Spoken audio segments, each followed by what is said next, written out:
Hello there, folks. My name is Matti McLean. I'm a Canadian Eurovision, and today I'm talking about something very, very close to my heart, and that would be the X-Men movies.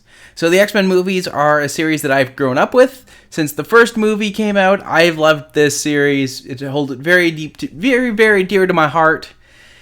And I gotta say that it is a series that maybe doesn't quite get the love that it should these days, but we'll get into that in a second. But in order to start with what we're doing here, we have to go back to the very beginning, and that's X-Men. The original X-Men movie. Is it any good by today's day and age, today's standards, today's everything? And my answer is sure. Maybe doesn't hold up as well as we would like it to, but is it better than a lot of the ones that come after? Absolutely. A really good introduction, you get good characters off the bat, and then it starts off really strong. So I'm going to go ahead and give X-Men Original Flavor a B. Going to the next one, X2. I assume this is X2. I'm pretty sure this is X2. X2 is better. It builds upon the first. It doesn't get lost in the shuffle. It introduced some new mutants without getting completely slogged down in its own interesting parts. It's not as good as I remember it being. I will say that. Is it still really, really fun? Is it still really, really good? Yeah. Like it's an easy popcorn watch to this day, and I will still hold out that it's still good. It's still worth watching. That's fine. X-Men: The Last Stand is I have conflicting feelings with this one because it's awful. It's not good. It's really not good. But is it as bad in retrospect as some of the other ones? The answer is yes, it is. It's not great. They were given a beautiful opportunity to do something really cool. A lot of us were really looking forward to the Phoenix Saga.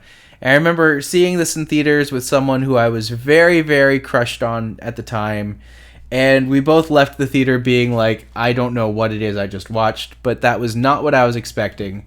And I'm not going to say that ruined any chances of us having a relationship after that, but it kind of did. Like, I can wholeheartedly blame that for that. So, in terms of as a movie, is it garbage? No. But the follow-up, X-Men Origins Wolverine, is garbage. It is hot garbage. It is one of the worst films that has ever been made. So let's not get it twisted. X-Men Origins Wolverine is awful. I cannot come up with much redeeming qualities to it other than Hugh Jackman is an amazing actor. Leif Schreiber is perfectly cast as Sabretooth. Apart from that, it's a mess. It spends way too long exploring things that no one really cared about, and it was a disappointment. But what wasn't a disappointment, X-Men First Class is really good. I would say of the new series, it's one of the best. I would put it solid A, excellently done, really, really good character work, really good new character work. And I think that both of the leads bring something new to the table. The only thing holding it back is really the White Queen Emma Frost situation, but we enough people have talked about that. I don't think I have to as well. The only X-Men ensemble movie I think is better than X-Men First Class would be the follow-up Days of Future Past. It's the only movie in the X-Men franchise I went back and watched it twice in theaters. I liked it that much. I thought it was really well done. I thought it was really well handled. This was before Jennifer Lawrence became too big to want to do this. It's kind of hits the perfect blend between action and heart.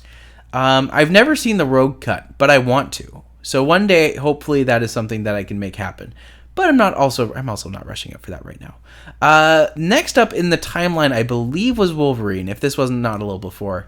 And it's fine. I don't think anyone has anything really bad to say about the Wolverine, but I also don't think anyone has anything really great to say about it either. It's kind of one of those weird movies that sits in the middle and is well enjoyed, well appreciated, but is it everything we want it to be? It's fine. I do feel like it doesn't quite fit in the timeline as nicely as the other ones. There are some inconsistencies, like he loses his claws, and then the next movie he has his claws back. So, whatever that is, that's fine. I guess I'm not going to look too much into it, but it for what it is. It's a perfectly decent film. So, yeah, kind of forgettable in the grand scheme of things. Apocalypse. What good can I say about Apocalypse? Not much. It's a lot of wasted potential. It has another, like in First Class, or sorry, Days of Future Past. Which one was it? Days of Future Past. Has that excellent scene with Quicksilver, done really, really well. And then they bring Evan Peters back for this one to rescue people from the mansion. It just doesn't really work as well. That's kind of the highlight of the film. They have Psylocke in it, played by Olivia Munn, who I really enjoy, but she's not given anything to do. It's a lot of really confusing nothing happening. And overall, it's really just not that great. What can I say about Logan? Logan is Logan. Obviously, the only one of these films to be nominated for an Academy Award, to my knowledge. Maybe one of the others was probably nominated for like visual effects or something. But yeah, Logan's untouchable for a reason. I also didn't realize it was Daphne Keane who plays the kid until I went back and started looking into his Dark Materials again. I was just like, oh, look at that person. X-Men Phoenix kind of just fails again. I think giving it D is too generous. It really does fail on almost every aspect. The idea of doing the Phoenix Saga again and then screwing it up again is too much. It's just so tedious and so badly done. And I don't like it. I don't want it. No, it's just not good. Better to save your time, better to save your energy than to watch it again. They don't have New Mutants here. I would say New Mutants would be a solid high C. Decent enough, but overall fairly forgettable. So it is kind of a mess as well, but I don't think it fails as hard as other ones. But like, if nothing else, it has one of the funniest scenes that's ever been in the X-Men franchise. That's where the guy catches on fire and then the person comes out with a little pool handle and just pushes them in the pool. It's like, yeah, of course you would. That's right there. It's so funny. It's just it's such a dumb scene. Anyways, Deadpool. What do you say about Deadpool? Deadpool, it's great. Like, Ryan Reynolds really knocks it out of the park. If I was to consider these X-Men movies, which according to this list I must, I would say that they're both easy, solid A's. Which do I prefer? I don't know. They're both good. Like, I like them both. High A's, low S. I don't really prefer one over the other even. Like, I think they're both perfectly well done, perfectly fine. Very highly watchable. Ryan Reynolds is obviously super talented, and he's Ryan Reynolds. What do you want to say? So, yeah, this would be my key for the X-Men. So, X-Men, obviously, series I hold very dear to my heart.